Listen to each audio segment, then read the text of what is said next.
Hello, I believe we're live. Welcome, everyone, on the various social media platforms of the Welsh Government. We'll get straight into the questions, but first, let me introduce myself. My name is Peter Gillibrand. Hello, I believe we're live. Need to turn that, my phone down. I'm Peter Gillibrand. I'm a broadcast journalist for LBC here in Wales. I've been invited as an independent journalist now, nothing to do with the Welsh Government. They've asked me to come and field some questions to the Health Minister who's with me, Vaughan Gething. It's a delight to be here, and I've been trawling through comments all afternoon, to be honest. They've been flooding in. A lot of them cover the same topics. So first of all, thank you, Minister. Let's first reflect on the bigger story of the day, the inauguration of Joe Biden. Can you give me your thoughts? And have you just watched it? Well, thank you, Peter, and thank you for agreeing to do this. I think it should help with the flow of questions and to have some objectivity as well. I've managed to watch back a section of the inauguration. I've managed to watch about 5 minutes or so of the speech, and I was really pleased to hear a very positive message about unity. That's not just important for America, it's important for the rest of the world, because whoever sits in the White House has a major impact on the rest of the world, and it certainly matters here for us in Wales and the wider UK. I was pleased to hear him talk about rebuilding alliances. I was also really pleased to hear him say that facts matter, and people should be prepared to stand up for the facts. I have to say, I was genuinely pleased to see him inaugurated. My wife is an Irish Catholic, so seeing someone who celebrates their Irish origins and is proud of their faith is a really positive thing to see. That's almost personal, because the way people on the island of Ireland feel. But actually, from my point of view, it's been making me think back to 8 years ago when my wife and I, before I was a minister, we went on a private visit to some of my wife's relatives in America, and we got to stand on the National Mall for President Obama's second inauguration, when, of course, Joe Biden was the vice president. So real memories for us, and just the contrast of hardly anybody on the National Mall today compared to the tens of thousands on that day. But the most affecting moment for me was actually Kamala Harris, and after I did shed a tear, seeing her become the first woman, the first Asian American, the first Black American, the first African American to take that office is real progress, and that matters not just in America. It certainly matters to me, and I know many people will feel the same way in Wales and the rest of the world too. Brilliant. And straight into questions on coronavirus. Today, you said there was going to be no significant easing, but Mark Drakeford said last week, if the COVID case rate continues to go down as it has been doing, there could be headroom for lesser restrictions. And myself and many other people are asking, when is it going to end? And can you see why there's been a bit of miscommunication there? No, I think there's a difference between whether anything might change or whether we're going to see significant easing. I think it's really important to be upfront that we're not suddenly going to see the whole hospitality sector be open. That just isn't going to happen. It's about whether we have headroom to do anything, then if so, what that is. But the significance of the easing, like, for example, reopening all of our secondary schools at the end of January, that's unlikely to happen. So it's really about being honest, so people have some expectations about what's being done and what's likely to happen. Because it's really good news that we've seen our case rates falling. They're now under 300 in Wales for the first time in 5 or 6 weeks. We went up to 650 overall in Wales just before Christmas. So that's good progress in the right direction. These are still high rates, still a high rate of coronavirus circulating in communities in Wales. And that's happening at a time where our NHS is full. We're operating our critical care units at nearly 150% of their capacity. And that only happens because we're pushing our staff really hard. We've had to redeploy staff from other parts of our health service into critical care. That means other services aren't taking place.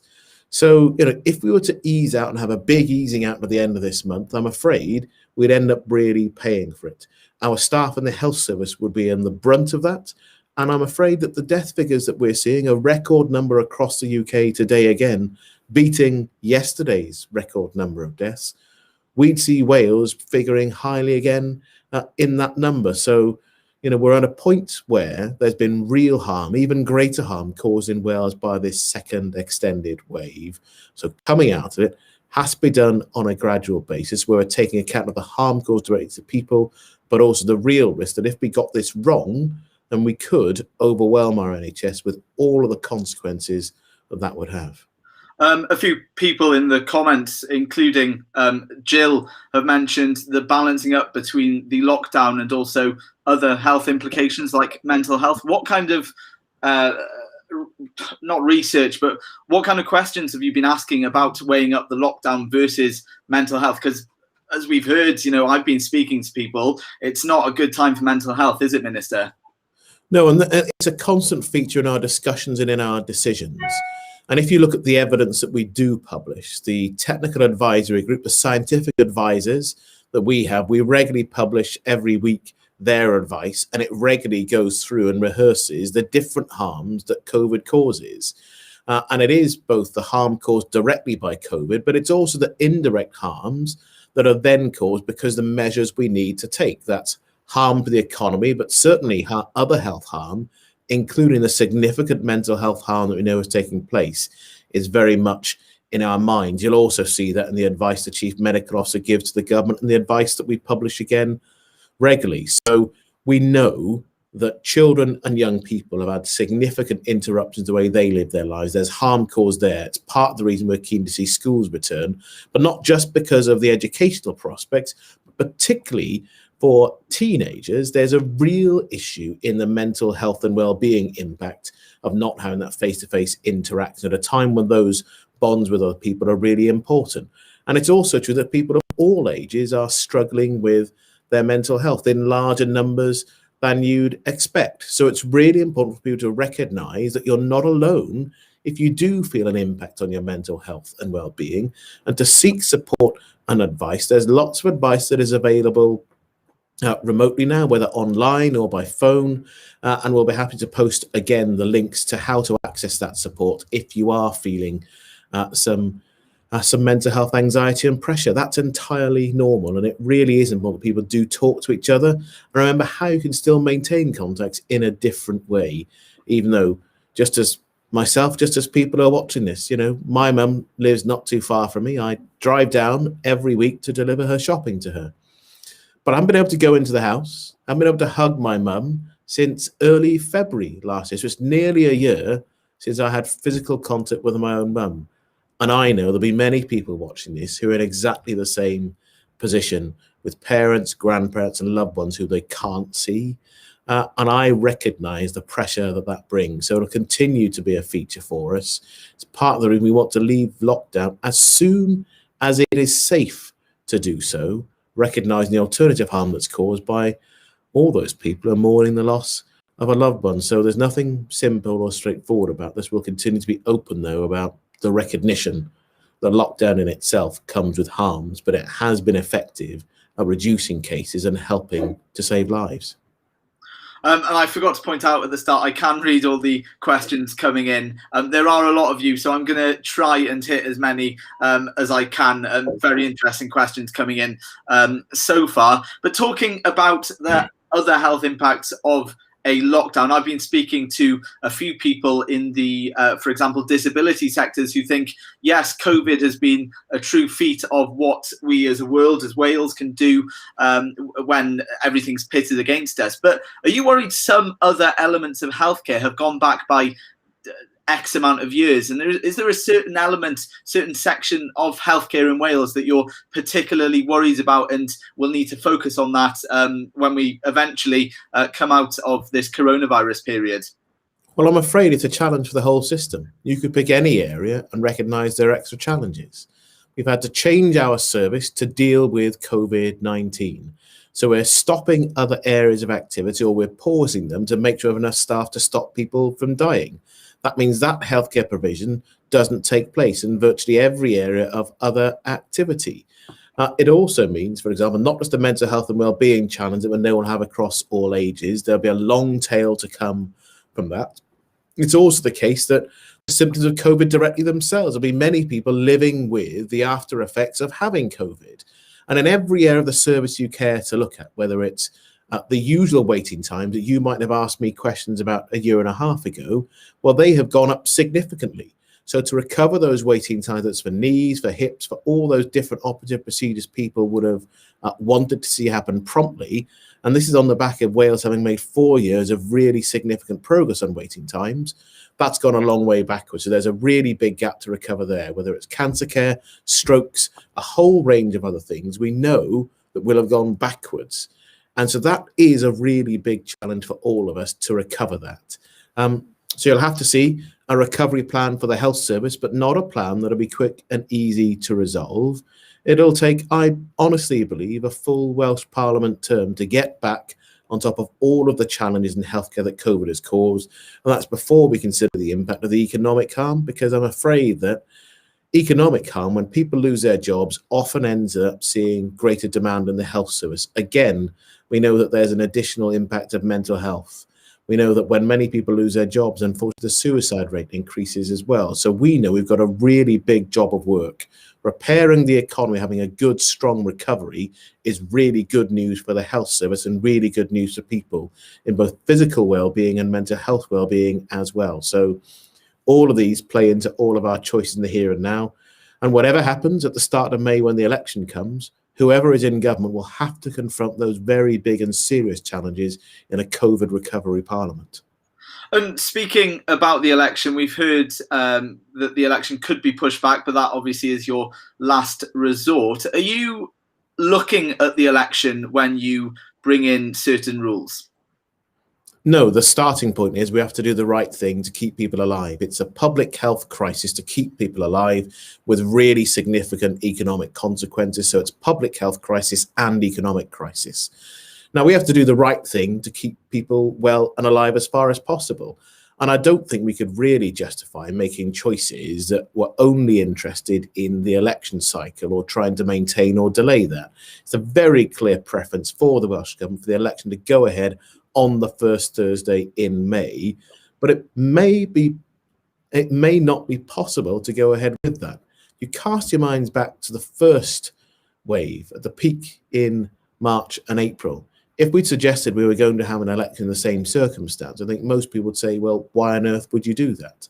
But we'll do everything we can to try to make the election work so people can cast their ballots and make their judgment. I think democratic renewal for the Welsh Parliament and a new Welsh Government with that renewed mandate from the people is really important. So it would absolutely be the very, very last resort.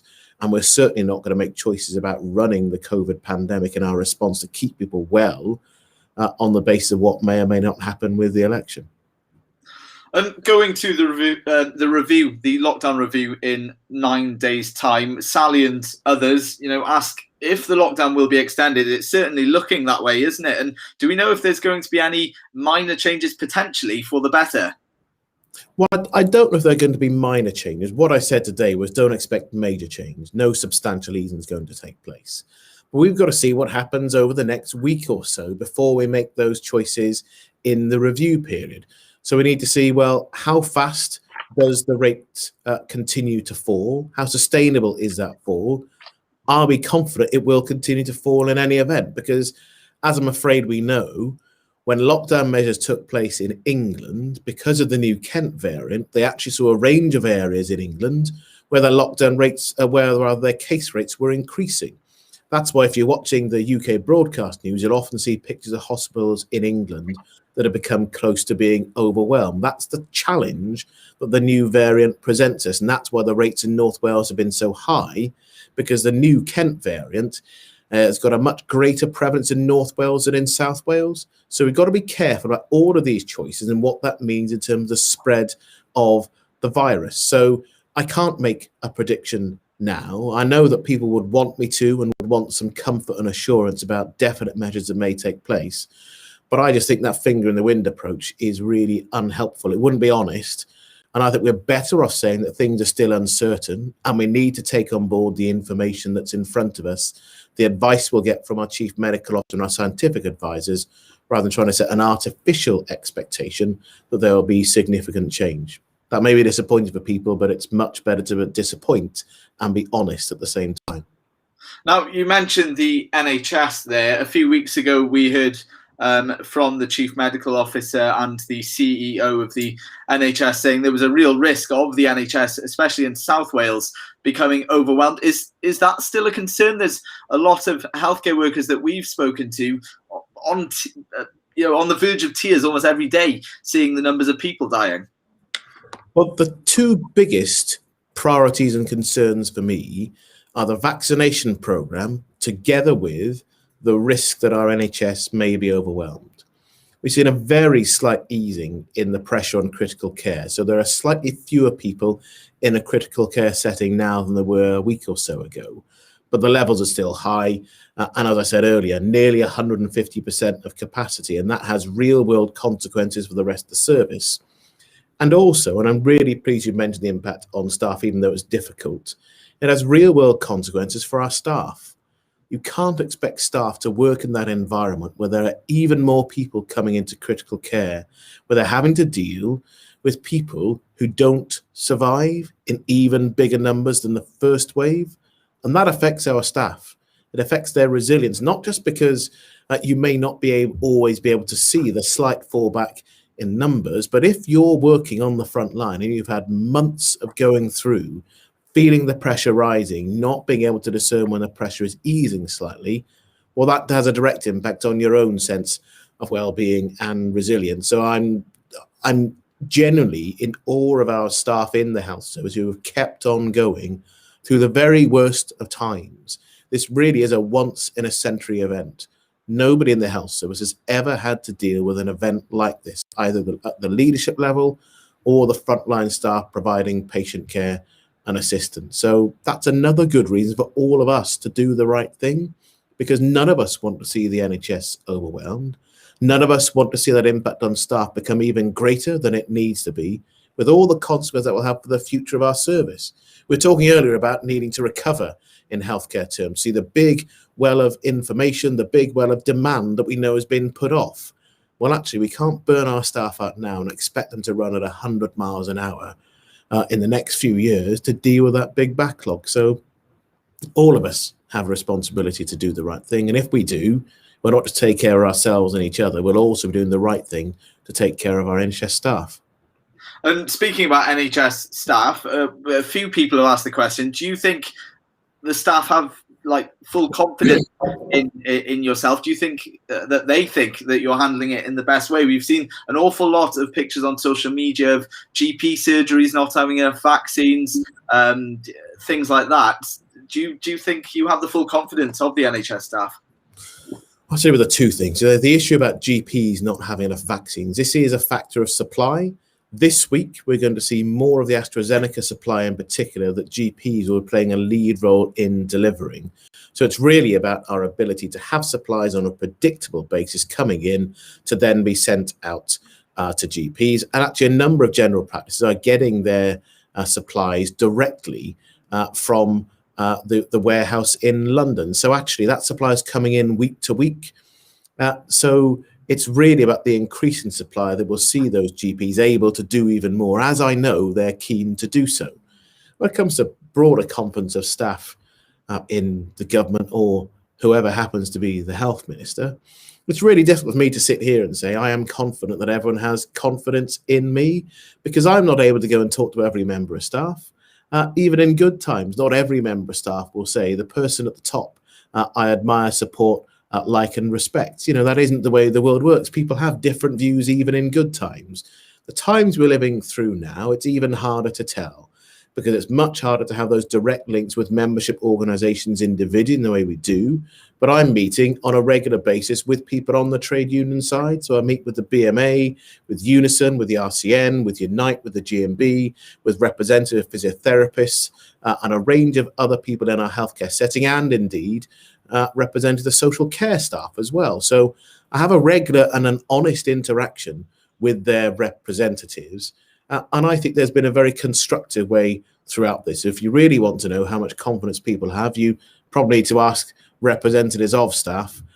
As I say, if you do a straw poll, you'll get a variety of views and opinions, but I've got to do the job for the whole country and see this through to the end of this parliamentary term, and then the people decide who will have the opportunity to see us through to the end of the pandemic and what I hope will be a brighter future in the next Welsh Parliament term.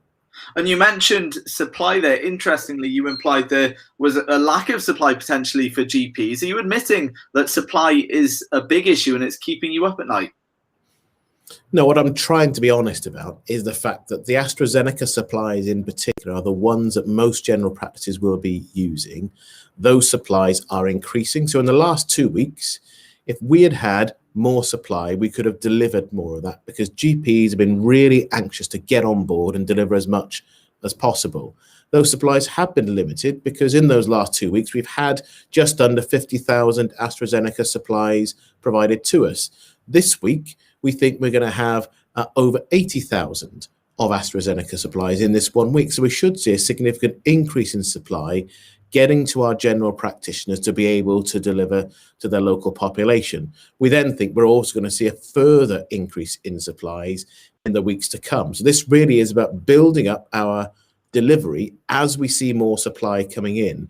And as we see more and more supply coming in, you'll see pharmacy in particular playing a much bigger role as well, because at present, general practice can deliver pretty much all of the vaccine supplies we have coming in that are suitable for primary care. But I'm expecting we'll be able to go much faster when we do have even bigger supplies coming in week to week. And that's the point that I'm trying to make.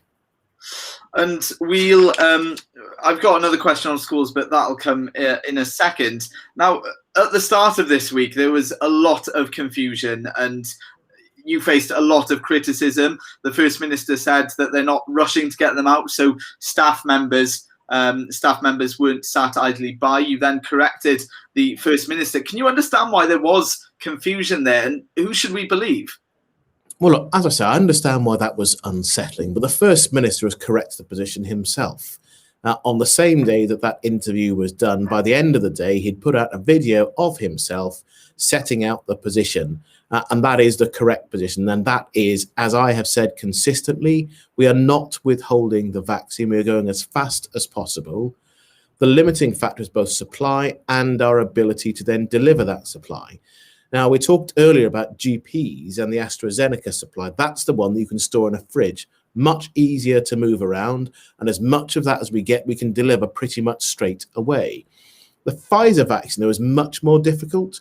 And it's not just because you have to store it at minus 70 degrees centigrade. So that isn't your normal sort of chest freezer or fridge freezer unit.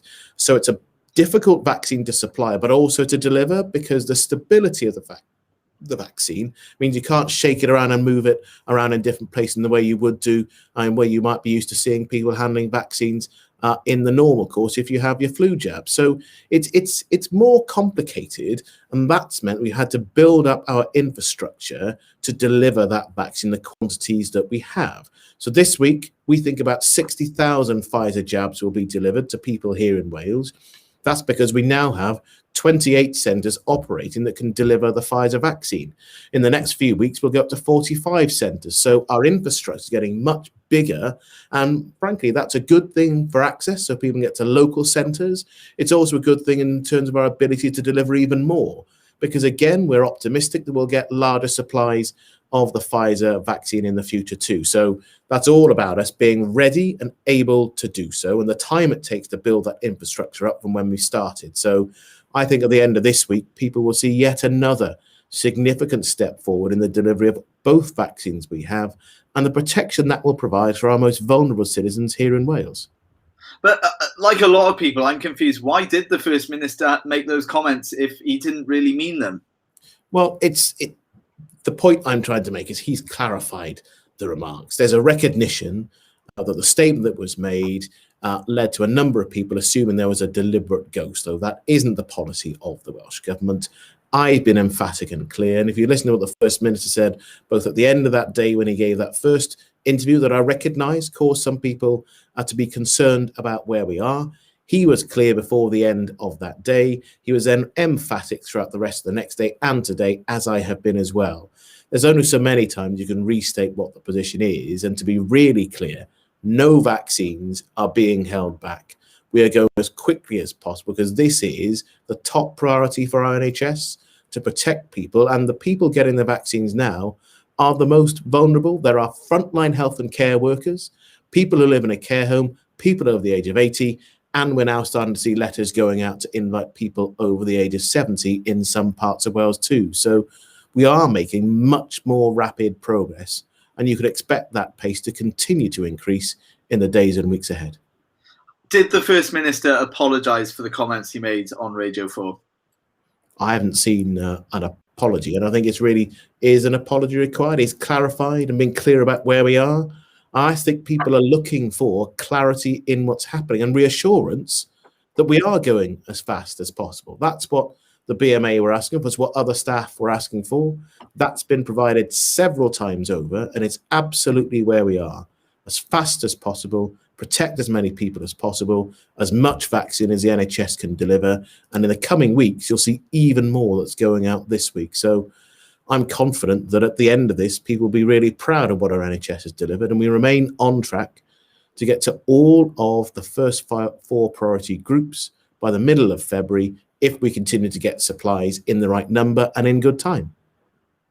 Now, I know you said it's not a race, but it is a race in the fact that you want the population immunised as fast as possible so we can get back to normal. Philip asks, are you happy with coming last in the percentage of population at the moment?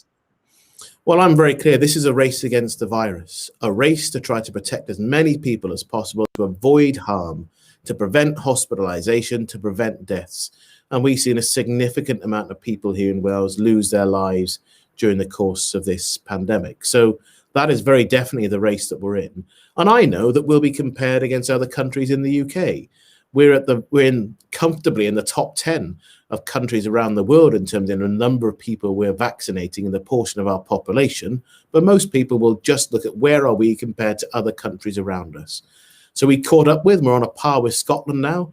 I am looking for us to do even more. And of course, as a competitive person, I'd like to see Wales do even better in comparison to England and Northern Ireland. But I actually think most people just want to know that Wales is doing not just the right thing, but doing it as quickly as possible. And there isn't a big gap with other UK nations. I recognise that's how people look at these things. And as I say, over the coming weeks, I think you're going to find Wales is very much on pace with the rest of UK. And I think that when people see that, when people have that confidence, recognise what our NHS is doing as quickly as possible to protect people, I hope people will be really proud of what our NHS has done and give the NHS the credit it does deserve for the incredible job that our staff are doing. But surely in England, if they've got a higher rate, I know you say it's not by a lot, but it is a few percentage points. Surely we can go faster judging by our neighbours. Well, and we are going faster. If you look at what we've done in the last few weeks, there's been a significant step change in each of the last few weeks in the number of vaccines we're delivering. And I am confident that will continue to happen. When we get to the middle of February, for the first 4 priority groups, I do not think that Wales will be an outlier a long way behind other nations. I believe we'll get there at the same time as other UK nations. That's if the supply comes in, if it comes in good time and in the right numbers. I'm confident we'll be able to deliver this. And of course, we're always going to be judged by the results. At this point in time, we're a couple of percentage points behind. When we get to mid-February, we'll see what the position is then again, and certainly by the end of the spring too. So I think people should judge me and should judge the NHS on the job that we managed to do to protect people as quickly as possible. So each week, more people being protected. Each week, you can expect Wales to go faster and faster. And we talk about being on track, but in terms of the mid-February target, today we did, or yesterday up to 10 p.m, we did 13,884 first jabs. But to get to that mid-Feb target, we need almost 21,000. Are we really going to pick up pace that quickly? Yes, I think that is possible. And this is one of the things I know some people struggle to accept or to believe, but we're going this fast because this is a supply that we have. We can't go any quicker this week because we don't have the supply to enable us to do so. We don't have the infrastructure to be able to deliver more of the Pfizer vaccine. And in that sense, on the Pfizer vaccine, we're in the same position as other UK nations. Every UK nation holds a stock of Pfizer vaccine. It's obviously the biggest stock is in England. It's got the biggest population. They're going as fast as they can, but they've got stocks that they still can't release because it's the infrastructure they have to be able to have to deliver that there, just as in Scotland and Northern Ireland too. The AstraZeneca is a bit different because we can deliver that week to week. So when that comes in larger numbers, we'll be able to rapidly scale up what we're able to do.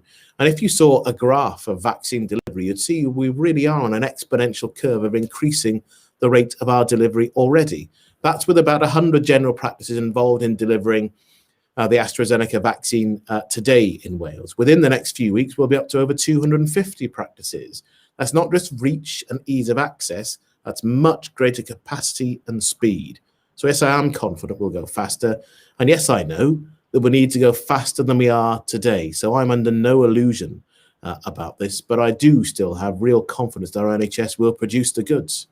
And can I just get you on what offer means? A lot of people are wondering what offer means. For example, the Welsh ambulance service, you said you hit the targets 2 days ago, but only 60% took the first jab of the vaccine. How many people do we expect to have in the top 4 priority groups have the vaccine by mid-February? I'm expecting that we will have either completed vaccination or have offered a vaccine to everybody. And the reason I say that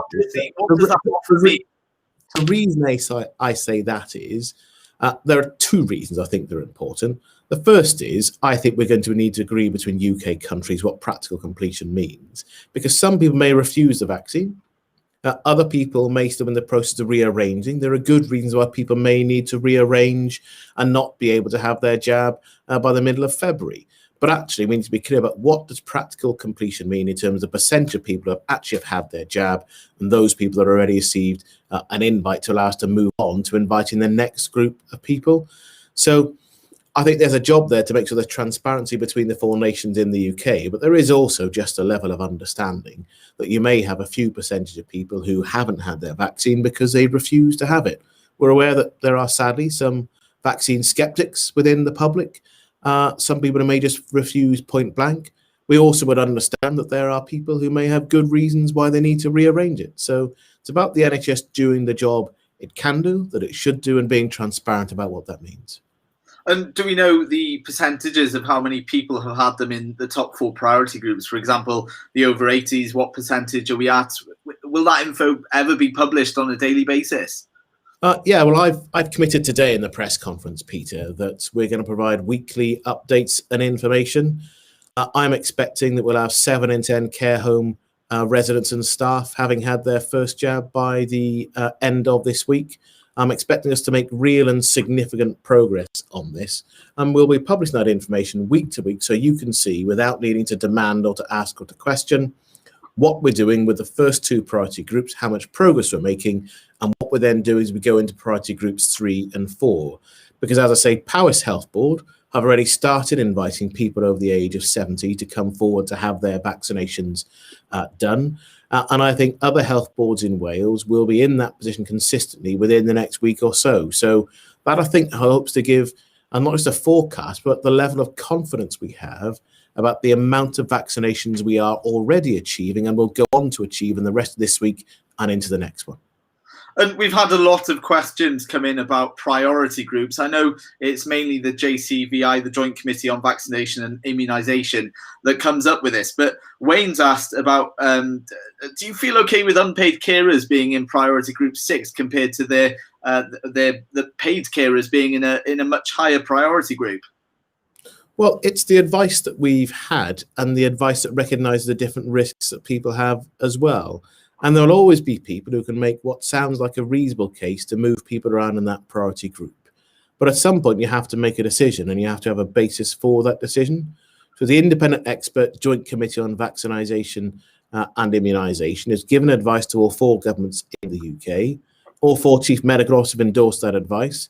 And all 4 health ministers in different governments and with different political backgrounds, a Conservative in England, an SNP politician in Scotland, and an Ulster Unionist in Northern Ireland, and me, a Welsh Labour minister here, we've all reached the same position of endorsing and supporting that decision on how to prioritise the rollout.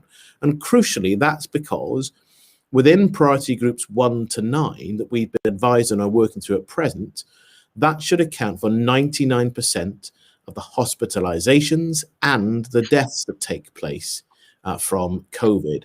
So doing this will significantly reduce harm for the whole country, and that'll make a really big difference to all of us and allow us to make some different choices about the sort of life we're able to lead. We'll then have different challenges, of course, making sure the rest of the adult population are offered a vaccine as well, describing and agreeing what the new normal will look like, whether additional restrictions we still need to live with before we go back to the life that we knew before COVID arrived. And we also don't know about exactly the longevity of the vaccines as well. So there's uncertainties here. We could end up having a COVID vaccine much like the seasonal flu vaccine, where there's a regular requirement to have a booster shot to protect citizens at most risk of harm. We don't know all of the answers to all those questions yet. What we do know is the 2 vaccines we have, and the 3rd one on its way at the end of April, give a high level of protection, will stop lots of people coming to harm, will stop lots of people dying, and that's where we've got a priority list to work through to allow us to do just that.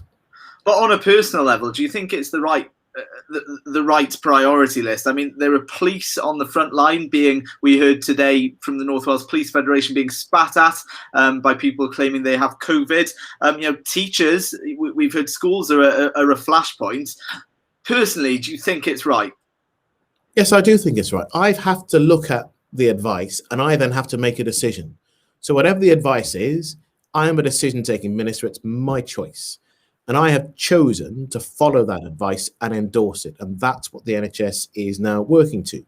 I could, of course, make a different choice, but I then have to look at myself in the mirror and say, have I done the right thing? If I didn't do this, I'd not just be rejecting the advice of our Chief Medical Officer and the JCVI, I'll be doing it in the face of making a different choice means that vulnerable people will be at greater risk of harm. And I would then have to face the consequences morally and not just politically of making a choice that could see our most vulnerable citizens open to harm and potentially avoidable deaths taking place because of a choice that I would have made. Now, whether someone is a police officer, a teacher, a taxi driver, a bus driver, we all know that they have different challenges in their professional lives and there are different risks of harm from COVID. We'll get further advice from the independent expert JCVI on the next phase of the vaccination. And whatever their advice is, it'll still be down to me to make a choice about that phase, assuming that I am still the health minister and we haven't had an election by then. So there are always choices for politicians to make. And I'm comfortable and positive that I've made the right choice to help save the maximum number of lives. I'd always like to make a perfect choice, but I'm not aware that a perfect choice has ever been available to me, even in times before COVID, in the job that I have to do to serve the people of Wales. And with the target, say, for example, if we don't hit mid-February, and I know you'll probably say we will hit it, but if we don't, and for example, someone over the age of 80 dies of COVID, are those deaths on your head because you failed to vaccinate them in time? Well, anyone that loses their life is something that I find deeply troubling. Now, I look at the daily figures that come through, the numbers of people who are still passing away each day.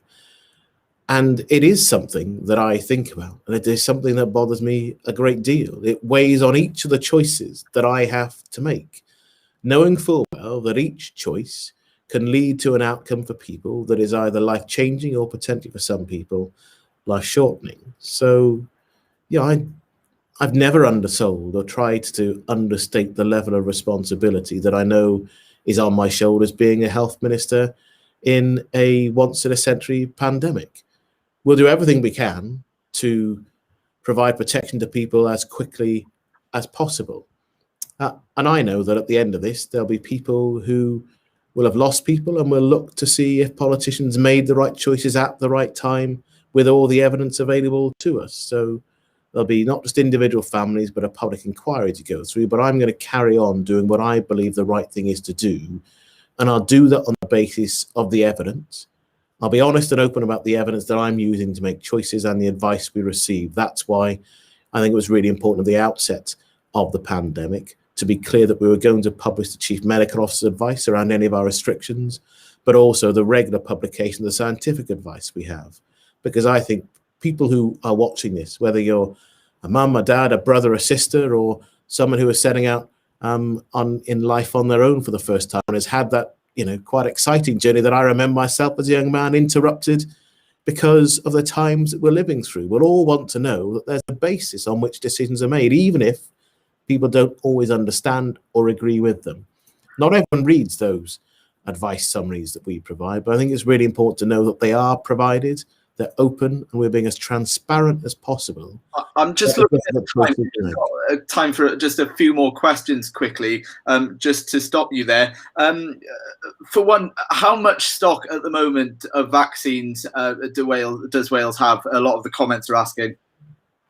We're putting out about 60,000 stocks at the end through this week, and I expect that by the first week of February, we'll have finished our Pfizer stocks. The Oxford AstraZeneca stocks come in week to week, so it's not as simple to say how much are we holding. And as I say, it's really about the ability of our whole system to be able to deliver that. So we still have stock available. I can't give the exact figure today because it always depends on how much gets sent out the door and sent to health boards to deliver in the 28 current mass vaccination centres. And AstraZeneca is delivered direct to people to deliver for that week. Schools quickly, are they looking likely to reopen in February, given you've said there'll probably only be, minor changes to the lockdown? Do teachers need to prepare?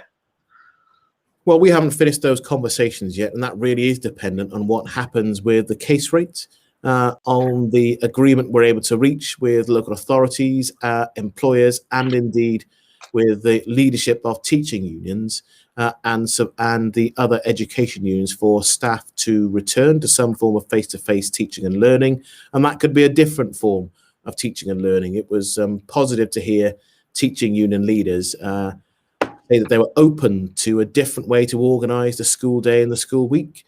That might allow us to see people return to face-to-face learning, but I don't think that's likely to happen before half term. And let's have just a nice last question. James Williams is asking whether you should prioritise investment into physical activity in an effort to help the nation recover from the pandemic. Well, I enjoy physical activity myself. I enjoy going for a walk and a bike ride, although embarrassing. I came off my bike on the last bike ride with my son, who was highly amused at that. But I want to see people undertake even more physical activity, not just about recovery, but it's actually good for us anyway. So Leonard Morgan, my ministerial colleague, leads on some of this work from a health perspective. It's about how we introduce activity into part of our daily life. And I really do look forward to going back to watching as opposed to playing sport now. I think my competitive sporting days are probably behind me. And in particular, I look forward to being a dad on the touchline again, watching my son learn to play rugby, making friendships and enjoying life in a way that we all think of as being normal and all of us want to return to as soon as possible. Thank you very much. And that wraps it up. You said you were competitive. Let's hope that competitiveness goes to the rest of the rollout now. But yeah, thank you to everyone for your questions. Most of the questions that I asked Vaughan were given to me on my social medias in the run-up to this event. It's been a pleasure trying to get answers from the Health Minister, but I'll let the Health Minister thank you quickly. Thank you, Peter, and thank you to everyone who's submitted questions. And I hope we can have another one of these sessions in the coming weeks to make sure that people have the opportunity to ask and hear directly from me answers on the challenges facing all of us. So thank you, everyone, for listening. And I hope some of your questions have been answered. Some of mine definitely have anyway.